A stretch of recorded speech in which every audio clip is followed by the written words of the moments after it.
Salut, c'est Jennifer. Alors cette vidéo, j'aurais aimé la poster un peu plus tôt, mais j'ai eu tellement de galères sur ce projet que du coup, je la poste que maintenant.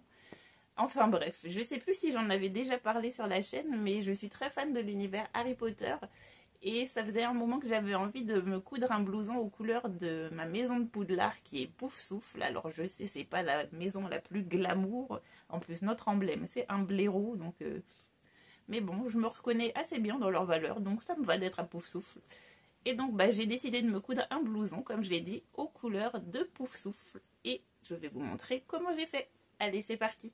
J'ai commencé par faire des petits croquis et je me suis arrêtée sur celui-ci. Et donc pour ce projet, j'ai eu besoin d'un patron, de tissu jaune et noir, de tissu Poufsouffle pour la doublure, d'épingles et d'aiguilles, de petites pinces, de ciseaux, d'un stylo effaçable, d'une craie, de bandes en carton pour les marges de couture, de fil noir et jaune, de papier à patron, d'une règle, d'un crayon,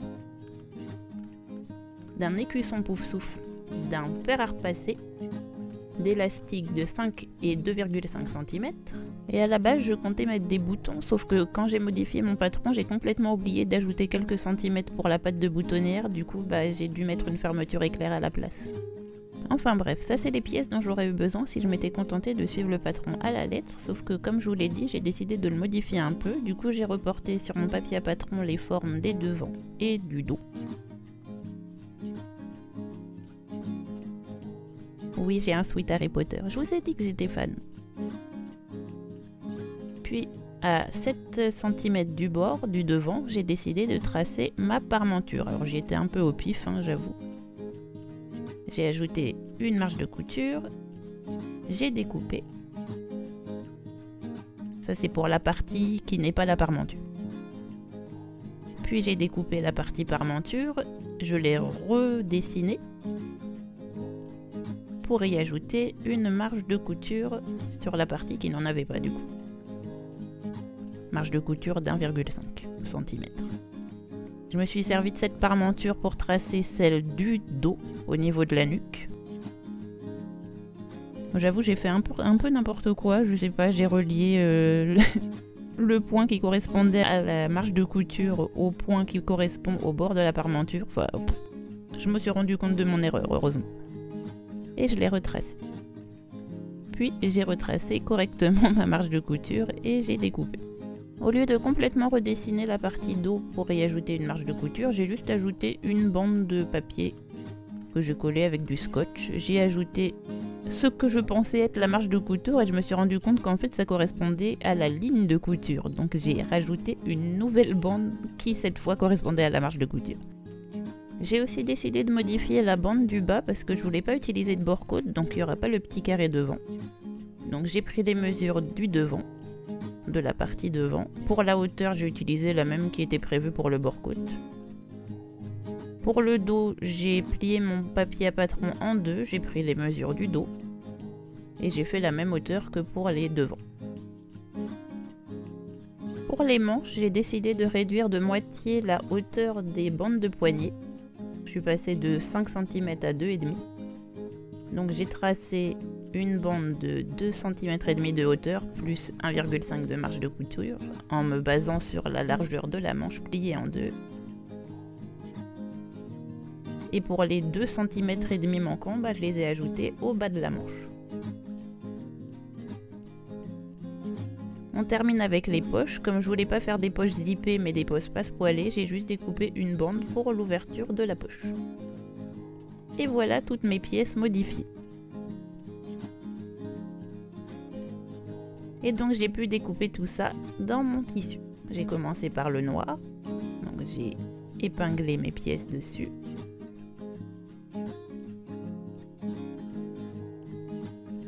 Et j'ai découpé.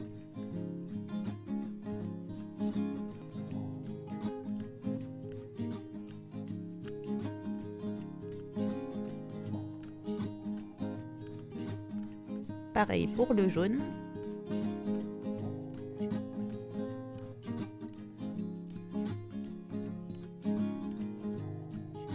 Et pareil pour la doublure.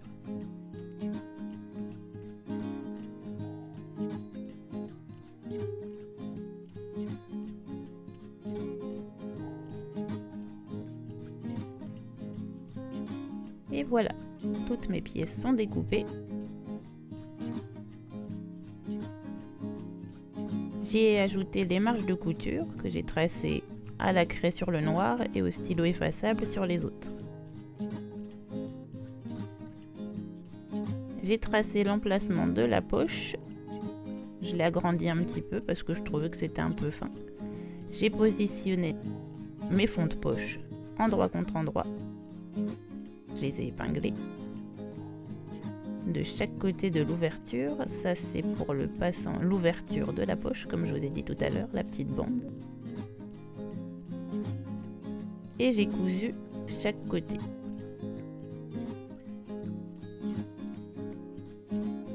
Puis j'ai ouvert au milieu en faisant des petits triangles en haut et en bas.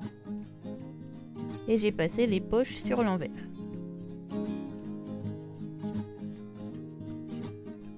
Ainsi que le haut de la bande.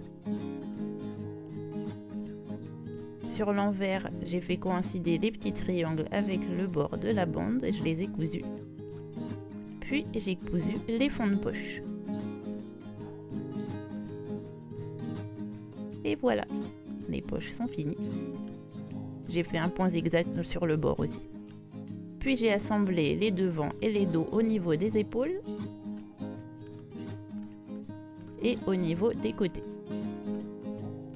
On a déjà une espèce de gilet. Je l'ai retourné et j'ai mis le col bien à plat.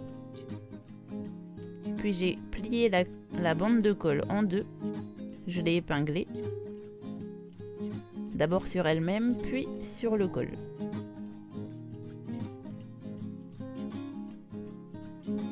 Et je l'ai cousu. J'ai replié les manches sur elles-mêmes, endroit contre endroit. Et je les ai cousues après les avoir épinglées.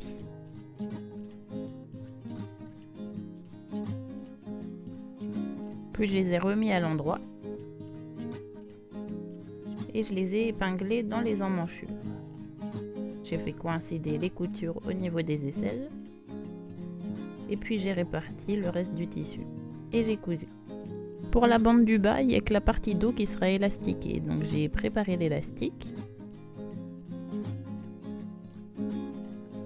Et je l'ai coupé de manière à ce qu'il soit un peu plus court que la bande pour que la bande se rétracte un peu.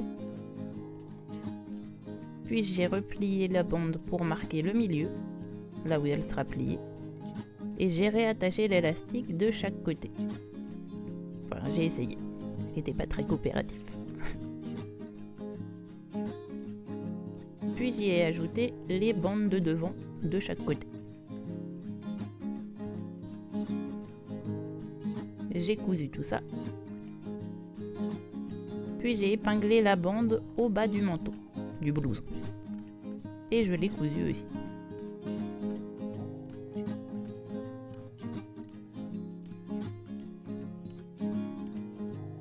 On passe aux bandes de poignet. Donc pareil, ce sera des bandes élastiquées.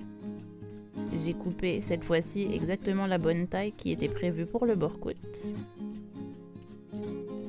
J'ai marqué également les milieux.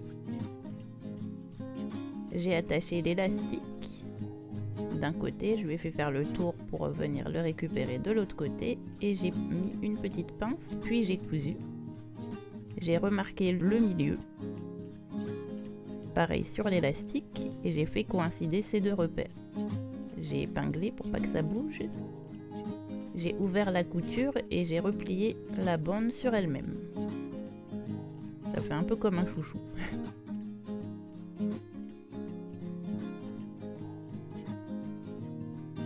Puis j'ai épinglé tout autour. J'ai marqué quelques repères pour faire coïncider la manche et le chouchou. Et j'ai épinglé cette bande de poignet au bas de la manche.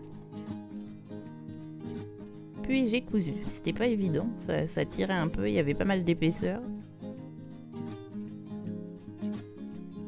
On passe enfin à la doublure. Donc j'ai assemblé la parmenture au reste du devant.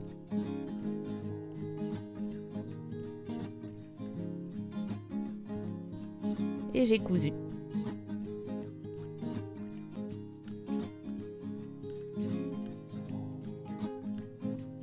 J'ai fait pareil avec la parmenture dos. Puis j'ai assemblé les manches.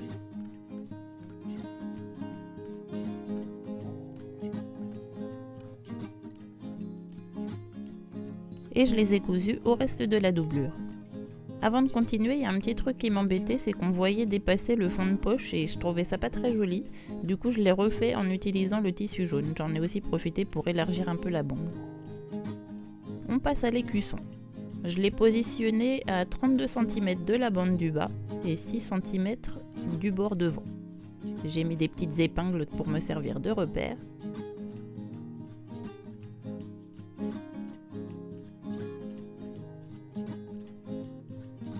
J'ai enlevé le film plastique au dos et je l'ai collé.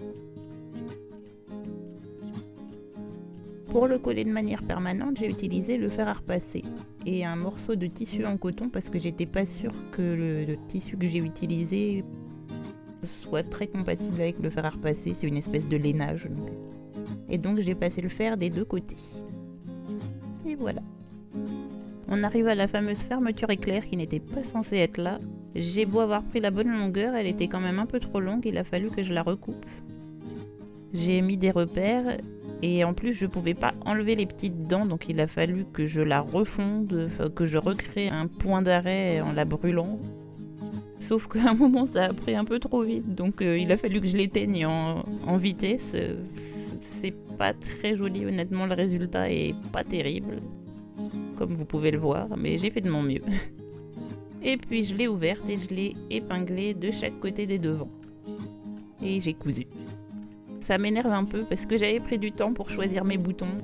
Et je me suis aperçue vraiment trop tard que j'avais oublié cette patte de boutonnière. J'ai fait un test pour voir si la fermeture ça allait. Et je me suis rendu compte qu'il y avait un décalage en bas. Donc il a fallu que je découse un côté, que je le réépingle et que je le recouse. Quelle galère!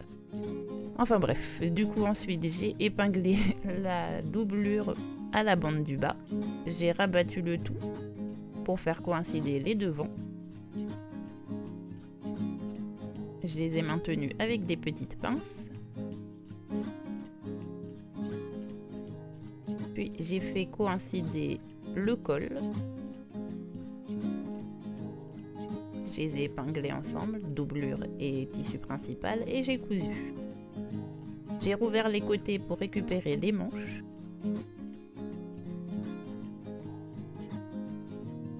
Et j'ai épinglé la doublure manche au niveau de la bande de poignet. Enfin, j'ai mis des petites pinces plutôt. Puis j'ai cousu. Avant de continuer, j'ai décidé de faire une petite surpiqûre au niveau de l'épaule pour maintenir le surplus de couture dessous parce que ça faisait un volume moche. Et pareil au niveau de la bande, j'ai mis des épingles pour maintenir le surplus de couture comme il fallait. Puis j'ai épinglé les devants ensemble, cette fois-ci envers contre envers. Et j'ai refermé à la main.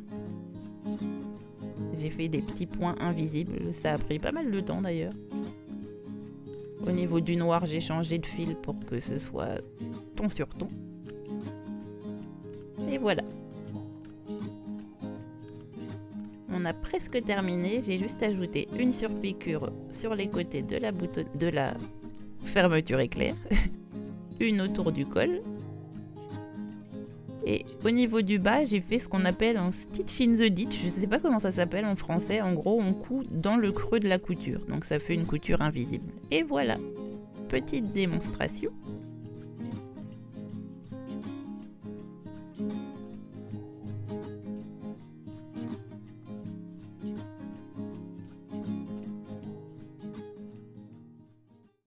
Et voilà!